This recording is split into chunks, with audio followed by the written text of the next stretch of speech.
Hello and welcome to Talkernate History, the podcast where we, Matt, and Max talk about works of alternate history scenarios, and history in general. This episode, we're going to be talking about a fine work of alternate history. I think one of the best, really. Oh, yes. The 1999 film, Wild Wild West. Yes. I mean, this is a film that's got everything. It's got very plausible scenarios, wonderful humor. Excellent acting. Excellent acting. Really good. Good special effects. No, just kidding. This movie's really bad. So glad we get to combine two of our passions, alternate history and bad movies. Very bad movies, yes. So Wild Wild West, the premise of the film is that you've got James West, who is Will Smith, and Artemis Gordon, not Artemis Fowl. Artemis Gordon, who's played by Kevin Kline, who are like following around Kenneth Branagh. Dr. Arliss Lovelace. And you remember it for the giant mechanical spider. Let's be honest. That's the main thing that everyone remembers about this film. Was that in like trailers or whatever? I don't remember. I really don't. Was that a surprise for people in the theater? Like, oh my God. I guess not. It seems like something too crazy to not put in a movie trailer. Yeah, seriously. But it was what an experience, you know. Yeah, there's some odd things about this film. So you may be asking, why is this alternate history? Well, a lot of things happen in this film which make it diverge from reality pretty drastically. So spider, one. There's a giant mechanical spider. They fly in it. Yeah, they invent not an airplane, but like a glider. Yeah, basically. some sort of powered glider, which I guess is kind of an airplane. Mm-hmm. Just every possible crazy thing. The megaphone, yeah. A powered wheelchair. A tank. A tank, yes. Well, that's also funny because they call it a tank in this movie, which makes no sense. Yeah. Because as we've talked about, tank was like a British code name for, a tank. Mm-hmm. And tank was supposed to refer to like a water tank or something like that. Well, they really should call it a barrel. Yeah, they called it a barrel. No, but perfect. It just is. It's also amphibious, this tank as well. Yes, as we saw. Exactly. It's really dumb. Yeah, it's pretty stupid. They also invented doors that open themselves. Yes. Mm-hmm. Yeah. Just really ridiculous on its face, but it's kind of like watching a train wreck. When you watch it, you can't stop watching it. Right. Yeah, there's some painfully unfunny parts of this film. Yeah, it's like almost anti-humor at points. Like when Will Smith and Kevin Kline are feeling up each other's breasts. Fake breasts. Yeah, they both have false breasts, and they're like, oh, mine is so hard and yours is so soft. Oh. It's pretty surreal. It's so weird. There's lots of weird like sex stuff in this movie. Yeah. Like a lot of weird stuff. Yeah, it's also just emblematic of like a 90s blockbuster just gone off the rails. But it tries to present itself like kind of as history because the big climax of the movie occurs at Promontory Point, Utah when the Transcontinental Railroad is finally set up. And besides the fact that it doesn't capture that event very well, particularly when the giant mechanical spider attacks. Right, exactly. But it almost like what the movie seems to suggest is that history is moving on the same path that it does here, and you can't inject your giant mechanical spiders. Where was the point of divergence which allowed this giant mechanical spider to appear? Yeah, this is a time. It's 1869 is when the movie is set. When there was no such thing as a car. There was no such thing as like a phonograph, Well, what I think what bothers us is more, of course, this is a movie and we understand that, and it's not trying to be super historically accurate, but it kind of tries to pass itself off as. But the thing is people are surprised by these things that they see. But they never once are like, why aren't we like copying this? There's a man on a vehicle that moves without a horse. What is going on here? That's not a train. Yeah, the bicycle at the beginning of the movie. Yeah, it's got like a jet engine on it. Right. And no one stops to say, what are we watching here? Or the steam powered wheelchair that Lovelace has that he can control with a joystick, which is just so absurdly. Yeah. Like, what the hell? Yeah. Runs silently as well. It doesn't make any noise. It looks like it's powered by a steam engine, which is very small, which is pretty. But Call S.M. Sterling. The acting in this movie isn't fantastic, although Kenneth Branagh is really having the time of his life in this film. I mean, he's basically paying like an evil KFC colonel. Right. And to say that he chews the scenery is probably not appropriate. To say that he devours the whole film is probably a better... Right. He unhinges his jaw and shoves the film into his mouth and down his gullet. I mean, I'm sure that he probably wondered why he did this movie after he read the script, but he must have just been having a ball because this is overacting on a level that's pretty hard to match. The director of the film Thor, Kenneth Branagh. That's right. Yeah. Murder on the Orient Express. Yep. And a bunch of Gilderoy Lockhart in that Harry Potter movie. Which one was he? What was that? Second or third? I don't remember. One of the earlier ones. He was the professor guy who was like a fraud. He presented himself as really, I don't know. Wait, Mad-Eye Moody? No. Professor Quirrell? No, whatever. No. Whatever. This isn't a Harry Potter podcast. No, I'm sure those are out there. But. No, there definitely are. They are out there. But yeah, I mean, it's hard to explain this film. Yeah. And clearly it was a massive financial failure. It's a massive critical failure as well. Yeah, well, it's not that hard to see why. Yeah, Jesus. But the music, though, is so beautiful. Yeah. The theme song is so great. I'm sure Will Smith would agree with you on that. Wiki, wiki, wow, wow, west. I love how Will Smith's theme songs for movies are him just saying the title of the film over and over again. We are the men in black. But, yeah, it's just, I think this movie could be trying to portray alternate history. It just does in the worst, most commercialized way possible, just making this massive change and never explaining it. And the funny thing is, Max and I were talking about is that, honestly, the implications of this would be funnier to play out than the story they did. Because like Loveless his evil plan is to make Grant just give up the U.S. Just one man say, here you go, Loveless, you can have the whole U.S. And then he's going to split it up among the European powers. Yeah, and himself. But the thing about that is that it also ties into a movie trope that I never seem... I've always had a problem with, which is someone who wants to take over this country or take over the world. It's like, that takes a lot of effort. I mean, what's your bureaucracy going to look like? What's your command and control structure going to look like? What sort of currency are you going to use? What's going to be your official language? How are you going to operate this? How are you going to make sure that everyone toes the line all the time? Yeah. James Bond villains, I need answers for these questions. Well, it's clearly he's just going to put all these like hot ladies that are around him all the time. Like, okay, Munitia, you're the head of the post office now. Yeah. You've got to get mail around. How are you going to communicate? Bai Ling, you're the head of the Department of Labor now. I mean, that's really the failure of these films when you think about it, is to explain an adequate power and bureaucracy structure. I would like to see that, see the James Bond villain losing his hair and spending extra hours at the office as he's trying to run the planet. Yeah. Oh no, you control the planet now. It's like, this is hard work. There's 7 billion people you got to rule. There's a pension scandal. Oh. Yeah, I know. It's like, but what language are you going to use? What currency? Right. This is a real question. Yeah. I mean, what's your so you have enough people to run your secret base, right? But do you have enough to run a whole planet? Right. Loveless in this movie, all he has is a giant spider, so he can only be in one place at a time. And also, the spider's got an exposed viewing area where they drive it, so someone could just shoot you. Who's a good shot? Yeah. I mean, he's only 80 feet off the ground. It's not even really all that far away. Which I love how, too, in the movie where Will Smith gets shot and then thrown off the side of the spider and hits the ground, but he's fine. Movie physics. But really what you could do, would something that I would pay to see, is that in the movie, it basically shows people from France, Spain, in the UK, and Mexico, and Austria have all shown up to help. They help funding this operation. So they're going to take over the United States, and they're going to use this giant spider to do it. But the end, America wins, and the spider's still functional. They walk it off into the sunset. So really what would be a much better movie would be a sequel in which you have the president of the United States, marching through some European country using the spider to get revenge. It's like Ulysses S. Grant loses re-election, and Rutherford B. Hayes comes in. It's revenge! Queen Victoria in chains. Yeah. That's a movie I'd pay to see. It's Rutherford Hayes, a president that approximately probably 0.5% of the United States knows who it is.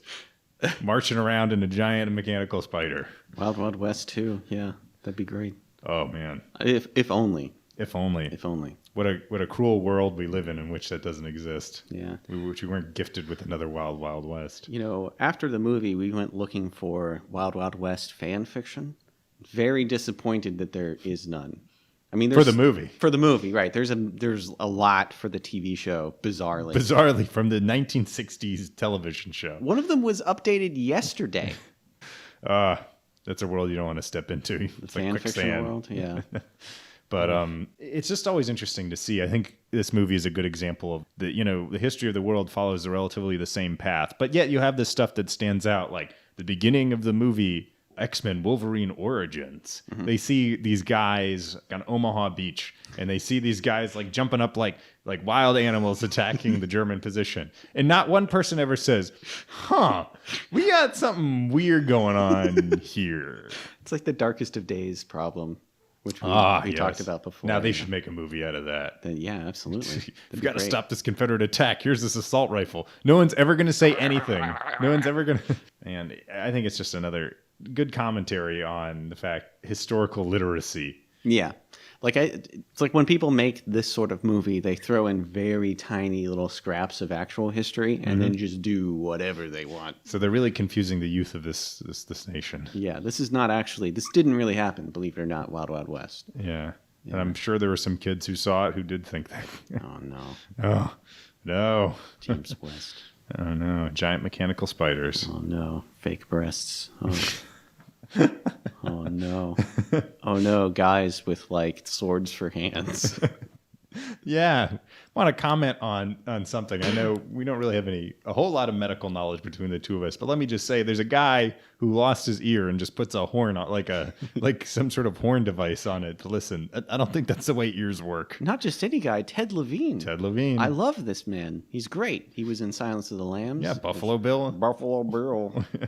He was Well, sure, you can use my phone. When people make fun of Buffalo Bill, they always make fun of him in like, cross-dressing mode. But I think normal Buffalo Bill is pretty fun to make fun of too.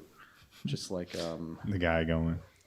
Just guy with an extremely deep Midwestern accent, talking like this. Or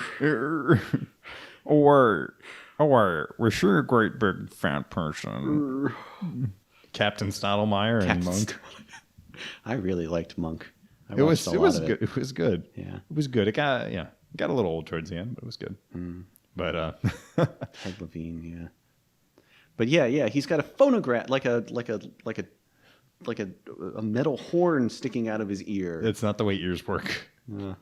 He said the funniest line in the whole movie when it was Kevin Kline is trying to seduce him. It's like, my name's Dora. My mother's name was Dora. Get over here. And the thing is, the voice he uses in this movie is really not that different from the Buffalo Bill voice. Yeah. He's my favorite character. He dies too soon, really. Yeah, he does die too soon. Spoiler alert. Yeah, as if that's a real... The film's Wild Wild West. Oh, dear. And also, there was another thing, too, in that where they talk about, like, there's all these Confederates in a town in West Virginia. Well, let's throw a little bit of history in there. West Virginia became a state in 1863 because it intentionally broke away from the Confederacy. Part of Virginia that broke away from the Confederacy to rejoin the Union. So doubtful there was a whole lot of Confederate sympathizers there. Just want to say that. I don't know why they picked West Virginia. They could have they picked Tennessee or Virginia would have been believable. Right. Maybe so. I don't know. All these people walking around in Confederate uniforms in 1869, 4 years after the war was over. In uniforms and with guns, too, as if the war never ended. Yeah. Shame on the people who wrote this for not catching that. Shame. Definitely. I like how Ted Levine, he says, I lost this ear at Chickamauga. Just a nice little Civil Battle War of Chickamauga, anyone? Yeah. September 1863. Oh, I like it. Northern Georgia. Rosecrans. Yeah, William Rosecrans, who plays an interesting role in How Few Remain. Yeah. That was basically the battle that got him kicked out of command. Because he's an idiot. And he didn't do such a great job. Yeah. They kind of left like a if I remember correctly, I'm pretty sure they transferred some units at one point, so they left a huge hole in the Union line, just a hole, and that's what the Confederates attacked through because they attacked up a ridge and still won, which is like whoa. Chickamauga, yeah, they go up a. I think you're thinking escarpment. You're thinking of Lookout Mountain at Chattanooga. That was a Union victory. Oh, I think you might be right. Okay, that's where Arthur MacArthur won his Medal of Honor. Oh, Chattanooga. Missionary Ridge. Sorry, Missionary Ridge, which is really cool. If you ever go to Chattanooga, go to Missionary Ridge and Lookout Mountain. Pretty awesome. I like it. Pretty incredible site. But Wild Wild West. Wild Wild West. Boy, oh boy. We're going to bring back Loveless Land, and we'll have the Confederate flag, but a big spider on it. Yeah, the spider thing, that never got explained. Why does he like spiders so much? I don't know. He's a big spider fan. Yeah. Why am I watching the Colonel from KFC, basically, if he was evil and in a wheelchair? Yeah, he talks about all the injuries he sustained. He's like, I lost my legs and my spleen, my liver, and like 35 feet of intestine, all this stuff. It's like, you should be dead. This was the 1860s. They also make a very clear point of explaining that his genitals have been removed as well. and yet, like, what is he doing with all these women everywhere is what I'm wondering. It's a bit like Ernie from American Empire. Like, what was going on there with Sylvia? Were we expecting an answer? I don't know. They kind of felt. We should write a letter to Kenneth Branagh. Write our own fan 18 years story. after the movie came out, demanding an answer for this question. When you were getting into the role, like really getting inside the mind of Dr. Lovelace. Let's be careful if it was Daniel Day-Lewis. Now that was Day-Lewis in Wild Wild West. Oh boy. Oh jeez. Oh, that'd be great. I wish Napoleon III had showed up in this movie. That'd been a good reference. They talk about France and all that. And yeah, they say France thinks that the Louisiana Purchase was a bad deal, so they want it back. And it's like, what? Yeah, really? Well, how is that's like the sort of like, what is going to be the reaction of all the people who come back? It's like, okay, now you're France now. Like, and all those places were states by the 1860s. So right. Yeah. Or most of them, at least. Plus, it's not even the whole Louisiana Purchase. Yeah, it's only like a sliver. Yeah. And then they give stuff like, all of Michigan to France, which is not how it was. I don't know. Yeah, they give back Florida, Alabama, and Mississippi to Spain. But not Georgia, though. Not Georgia. Because it was one of the 13 colonies. The 13 colonies. But Britain owned Florida, actually. For a period of time. Yeah. So give it back to Britain. Again, these writers, come on. Also, okay, this makes no sense. So Mexico gets California, New Mexico, Arizona, and Texas, which, by the way, as you pointed out, Arizona did not exist at the time. Yeah, Arizona didn't become it would have been probably called was it the Arizona Territory or New Mexico Territory? It was the New Mexico Territory, and then Confederates called their claim on it Arizona. Well, Arizona itself didn't become a state until I think it's the last state in the continental United States to become a state. I think it's 1912, if I recall. Which is crazy to think there's people out there, not many, but a few, who were born before Arizona was a state. Wow. How many people must be left who are actually born in a territory? Not like an overseas territory. Right. Like we're born in, I was born in the Arizona Territory. Wow. What was the Alaska Territory? Yeah, the Hawaii Territory. Well, Hawaii was never a territory. Yeah, it was. Really? Yeah. Until the 50s. Oh. So Pearl Harbor was the Hawaii Territory. Oh, wow. In 1941. I completely forgot about that. Yeah, I remember there was an episode of I Love Lucy where they are like, oh, Hawaii, it's a new state. Yeah. I forgot about that. Mm-hmm. Oh, wow, that's crazy to think that Hawaii was a territory during World War II. Yeah. Hawaii Territory. Alaska Territory. Alaska Territory. When was Alaska a state? In 50s. Late 50s, the last two. I think because it was 48, because Arizona was the 48th, and then it was over 40 years later. So could these people vote for things? No, I don't think so. It's like Puerto Rico then, I guess? Sort of, I guess. Sort of. I don't get the Native American guy that was working for Loveless. He has 2 lines in the movie, and then he gets stabbed in the heart by James West, and then James West picks him up and stuffs him down the smokestack of a train. Jesus Christ. Dan, what are you doing? I don't really know. I don't think a whole lot of this movie was meant to make sense. No. The part where Will Smith is in drag and just dancing in front of Loveless while the entire room awkwardly watches. Yeah, except for that one guy. If you look in the background, one guy's like, yeah. I love it, Dr. Loveless. Yes. I love it when extras do that in movies when they're just like, ah. It's like in the Dark Knight. There's a part where during that scene where the cop says, "No more dead cops," there's a guy in the background who's like making a funny face at the camera. There's also something in the Dunkirk movie, like during one of the scenes with like the hundreds of extras, somebody was goofing off in the background. Yeah. Kenneth Branagh in Dunkirk. Wait, who was he in Dunkirk? Was he the naval guy? Yeah. Yeah. Okay, now I remember him. Yeah. Yeah. I'm staying for the French. Oh, Dunkirk. I like that movie. I haven't seen it yet, actually. You haven't seen it? I don't know why. I want to go to Dunkirk first so I can really get the feel for it. But you're such a big Harry Styles fan. I can't believe you haven't seen Dunkirk yet. Yeah, I know, right? Oh, Dunkirk. Well, at least they made a movie that is about that, so people in the U.S. maybe have an idea what it is instead of just thinking World War II was something before Pearl Harbor, and then there was Pearl Harbor, and then something D-Day, something the end, and then Hiroshima, and that's it. That's it. Yeah. And there was a flag on Iwo Jima at some point.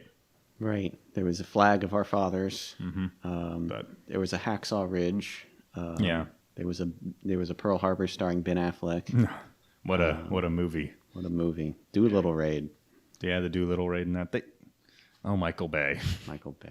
Someone pointed out his only movie that's won an Oscar so far for sound editing. I'm pretty sure it's sound editing. Oh my god. Jeez. Oh, Pearl Harbor. Tom Sizemore is in that film. Is he? Yeah. He's also in Saving Private Ryan. He is, yeah. Another fine film. Pretty historically accurate. Yeah, much better than Pearl Harbor. Yeah.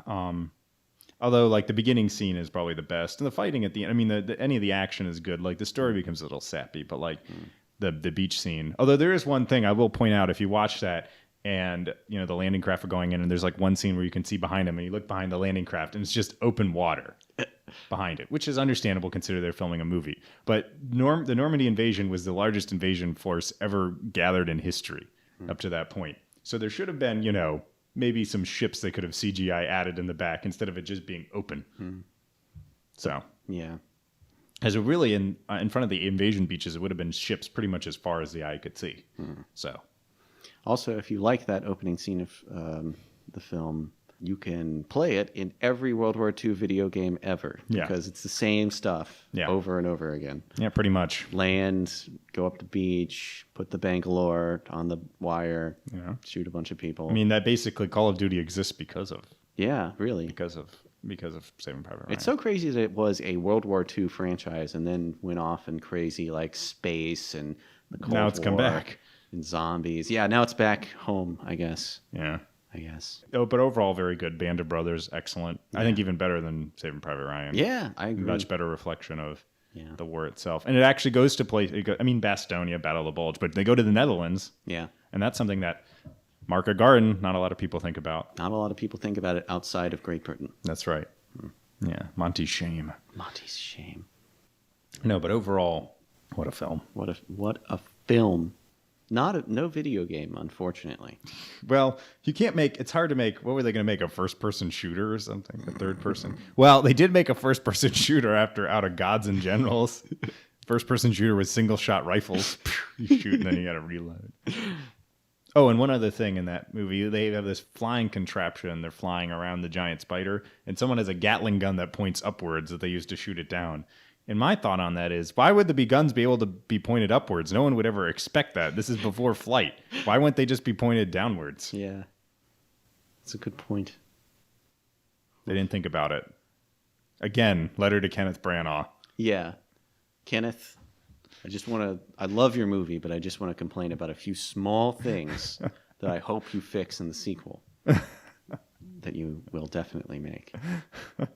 I'll write a very formal letter. Right. Dear Sir, I very much enjoyed your film, Wild Wild West. I particularly enjoy your character of James West.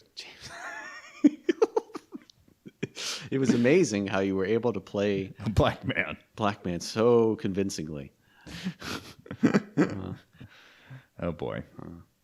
I love how Loveless has guys just standing in his office pretending to be paintings Yeah. all day long. Yeah, all day long, just in case someone breaks in. Even when nobody's in the room, James West just walks on in, and there's oh boy, guys, this is it. Our chance is finally here. Finally.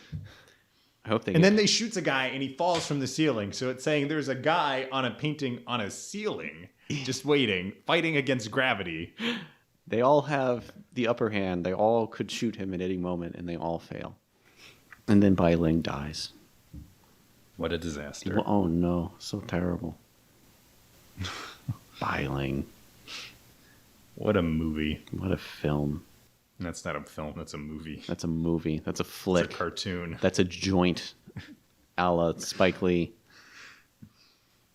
Spike Lee makes Wild Wild West too.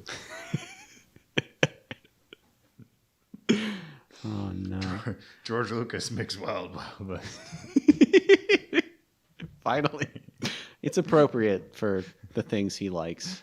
He likes that campy, silly stuff. He likes big spiders. He likes big spiders. Also, I guess Loveless made like a man with metal skin Yeah. as well with all his other Yeah. inventions. A man who dies for some reason, just mysteriously, like a fuse is blown or something.